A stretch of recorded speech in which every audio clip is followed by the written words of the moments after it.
It was staring me in the face. I looked right over that. My bad. So what I had said before I realized that the mic was not working, sorry about that. XSS is short for cross-site scripting. And it is what happens when you just happen to have user input that is also HTML, because it is impossible for the browser to know what was intended and what is something that you are putting in now. Quickly explaining this image again, you can see that it's talking about if you have, say, a website with a search parameter that's done through a GET request, you can then have a link with this where you can get someone to click on the link, it makes a request to the server will stick it into the HTML it returns, and then the user's browser who clicked on that link has no idea what was intended HTML, what was unintended HTML, and as such, when it gets to that script tag that was inserted by the malicious link, it doesn't know not to execute it, so it will. There are many ways to get this to happen. There's one that you just saw, where you can do a script tag if it lets you. There's lots of different forms of trying to filter inputs to sanitize it and prevent this from happening. You can do things like if you have an image tag that loads from an invalid source, and you can use the onError event, so when it fails to load from the source that you know it isn't going to work with, it will then run some JavaScript that you can put in there. There's a whole lot of things. If you go on the tools.rpis.ec website, the slides will be there. You can click this link and it leads to an XSS cheat sheet that Portsfigure has made. That has a whole lot of various ways you can do it to try and get around different filters. I'll quickly demo what a simple XSS could potentially look like. So this is just a simple server website that we had created for this to work. And you just post a message, so you can type whatever content you want in there, hit create, it says it successfully added a message. You can click on the message and you can see right there. Looking at how it's happening, it's literally just returning exactly what you have. It's not doing anything fancy. This is very minimalist. Looking at the inspector, it's actually what the browser is doing at the moment. It gets shoved in a body tag. That's about it. But the question is there any sanitization being done? So what if we put some random HTML in it? So I can do h1 is like a header tag, and I can just do like anything I want in there. Close the tag, whatever, create. If I go to it, you can see this actually worked. So let's see, can I do a script? If I try to do a script, everything seems to be working, and yes, it actually is running everything as code. XSS can be that simple sometimes. Sometimes it can be very complicated to try and get around various filters. That's just a very basic demo of how it works. And here's more zoomed in. We have just this one. If you do something like an H tag, you get this. And this is what led to this message. And then something like this is what leads to actual JavaScript execution.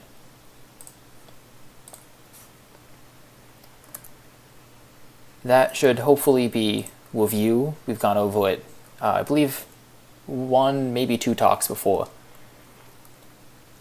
But now there's also the concept of CSOF. CSOF is yet another web acronym for cross-site request forgery.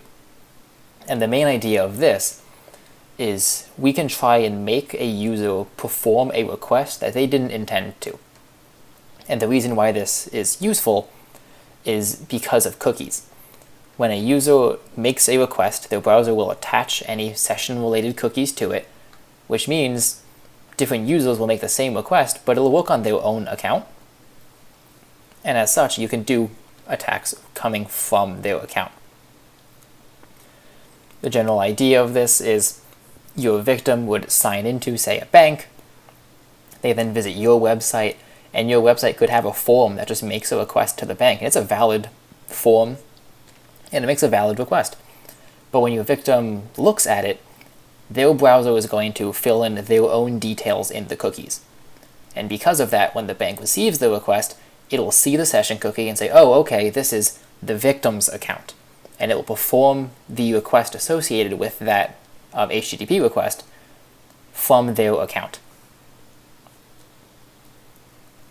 And it can be performed in many, many different ways. If you're talking about something that can be done with a GET request, you can have an image that just fails to load because it's loading from the actual API you're trying to access, because images use a GET request. You could use a malicious link that could potentially have it embedded in there. You can have a hidden form on a attacker-controlled site.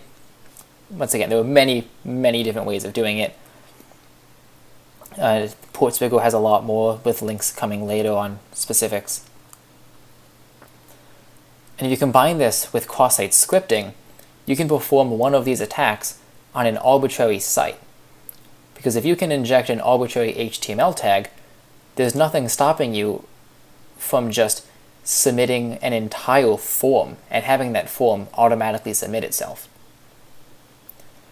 Additionally, CSRF has several ways of trying to prevent it, namely CSRF tokens are very common, which is just a random session-linked cookie that has to be put in every form that is made for that session, and it's to prevent you from being able to do something like this. However, when you have XSS, you can entirely void that defense. And here I'll give a quick demo of what that would look like. To do this, I'm just going to open up VS Code. Is this font big enough, or should I be making it bigger?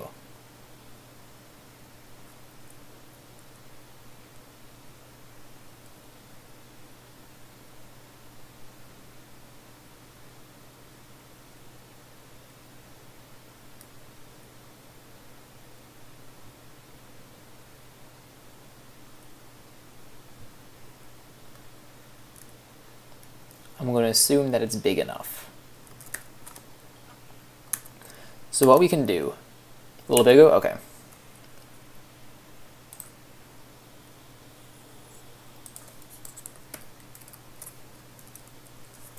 That should hopefully be better. Now what we can do is, let's say we want to have a CSRF attack to post a message without user input. We can just literally take the form that's on the site already. So if we look at this form, we can see that this right here is the form that is the one that makes the message. Right? And luckily, this is nice and simple. We can just right-click on it in the inspect element, copy, and we could just copy the HTML itself. And this will just kind of look. What we can do is we can kind of clean it up a little bit, get rid of any unnecessary things, like we don't need a placeholder. We don't even need a submit button, we just need the bare bones, what will get sent. So this is really a minimal what we would need. Although this will post a blank message, and that's not really interesting. So we can give it a default value, where the value field of an input is just what it currently says. So we can give it a value of, I don't know, PISEC, doesn't matter. So we have the form, now we need some way of just posting it. Well, we already have random HTML injection, so we can just also throw in a little bit of cross-site scripting as well.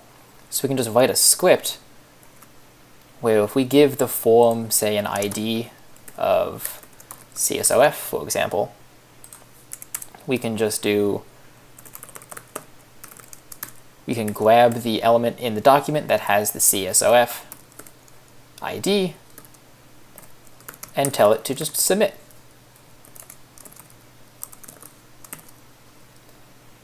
And just like that, when this loads, it will create a form that will make a post request to the message creation endpoint, where it'll use this input value. So it'll send the value content with the actual key value of RPISec. Because this is very long to put into a browser, or to put into the text box, we'll just get rid of all the unnecessary white space, like that. So it looks kind of ugly, and it looks very intimidating to look at. However, it's the exact same thing we're just looking at, which is why we did it one at a time. So from here, if I just paste this in, create, see it successfully added a message. If I go to this link, you'll see it immediately makes a new message 4 with RPISec. So now every time a user looks at this message 3, it'll make a new message. If there was any, if it said, for example, like message created by and then the username, that would say the username of the person who looked at the site as well. But now we can kind of put those ideas together. Unfortunately, XSS has some limitations. It can do a lot, and by a lot, I mean anything that JavaScript can do, anything that HTML can do. However, one of the things it cannot do is access saved passwords. You can steal cookies and hijack a single session, but that's not really that useful, because while you can get in, you can only stay in as long as you keep that session active. Additionally, a lot of websites require you to input the password again in order to make any serious changes, for the reason of if someone hijacked a session. So if we want to do anything really interesting and persistent, we need to find a way of getting the password, which once again is not typically accessible by JavaScript unless you had some weird sandbox escape thing. But that is getting way outside the scope of the talk. Luckily, many users are using password managers, and password managers are very useful. They are good at managing your passwords and making them secure.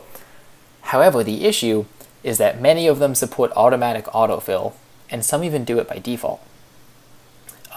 Today we're going to be looking specifically at the Google Chrome built-in password manager, which by default does automatic autofill. But this same technique works regardless of the manager. If it does automatic autofill, this attack will work.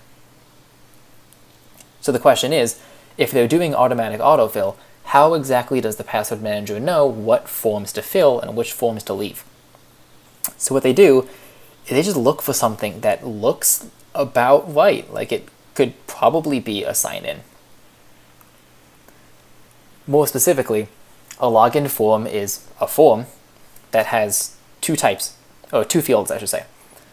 One of the fields is of type text, and that is for the username, and the other field is of type password, and that's for the password. If it has those 3 components, the password manager will autofill it for you. So what we can do is we can kind of learn from the CSRF of injecting a form, and we can inject our own form that the password manager will think is a login form. It doesn't have to do anything, it just has to be there. From that point, the input elements actually have an onChange event, so they can detect when they were changed, such as, for example, during the autofill, and that'll run JavaScript after it's been autofilled. So you can do this to just have it inject the form into the site, the password manager autofills, and then it, say for example, sends the credentials to a remote server, or it can post it in a message if you want to have it really be interesting. And this even works if the form is invisible to the user. And I'll show you exactly how that can work. Just to show you, this website does have a very basic session-based login system. The username and password I'm using is just admin and password. So what we can try to do is, let's first look if I make just a simple form that fulfills all the requirements I mentioned. So I have an input where the type is text, and I have an input where the type is password.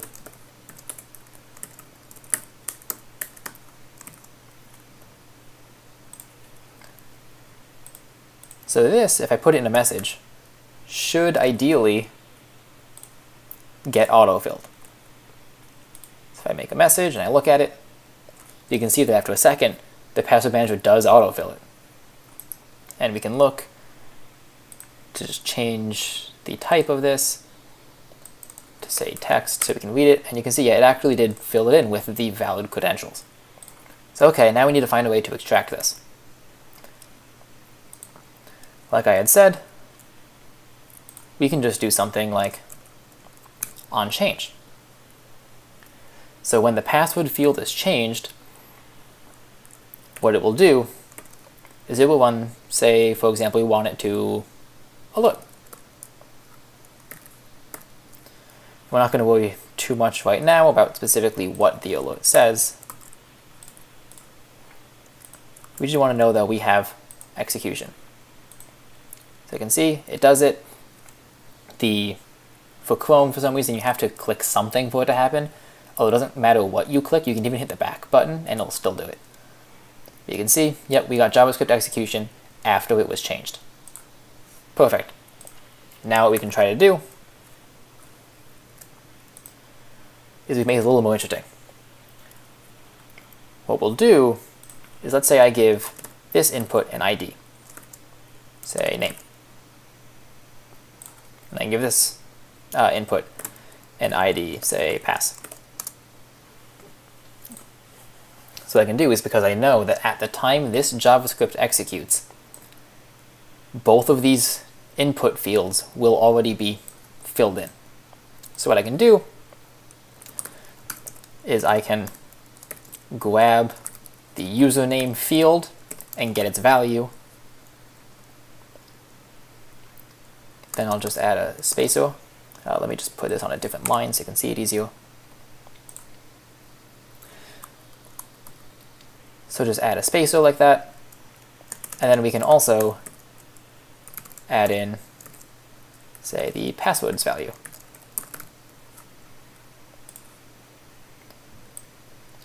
So now if we do this, we should have a working exploit that will alert the sign-in credentials of the user whenever they look at the page. And here, see it happens. Once again, we have to click just to refresh Chrome, and you can see that it actually does. Obviously, this isn't very sneaky. A user would know this happened because they'd have some random form on the page. However, it also, like I said, it works even if it's invisible, and you can do that really easily by just, say, for example, taking your form tag and just saying it's hidden. You can just give it the hidden attribute. And if you do that, it will not be visible to the user. So we can once again submit it, this time with the hidden field. And if we do it, you can't see the form, but it still runs. And if we look at the element, you can see, obviously, the form is still here because it ran.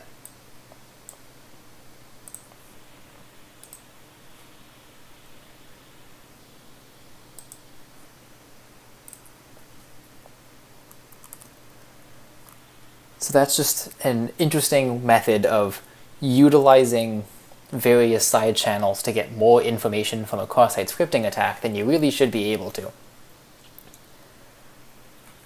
Oops, typo in the slide.